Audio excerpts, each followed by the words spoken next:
Hi everyone, in front of me I've got VIVO V21 and let me share with you how to soft reset, so how to force restart your device. So if you've got the strange situation that your device do not respond to your touches, it freezes and you actually cannot do anything, then you can try to soft reset or force restart it. And all you have to do in order to do that is to simply press the power button, which is right here, and the volume down button together and wait until you'll see the black screen and feel the vibration. So let me try to do it. Let me press the power button and the volume down button together. And let's wait. Let's ignore the screenshot I've just made. And wait a second. And as you can see, the screen got black.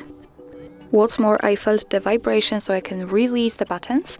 Right now we can see the developer's logo, so it means that after a few seconds our device will be restarted and the screen should get back to its normal state. So actually this is it. This is how to soft reset your VIVO V21. Thank you so much for watching. I hope that this video was helpful, and if it was, please hit the subscribe button and leave the thumbs up.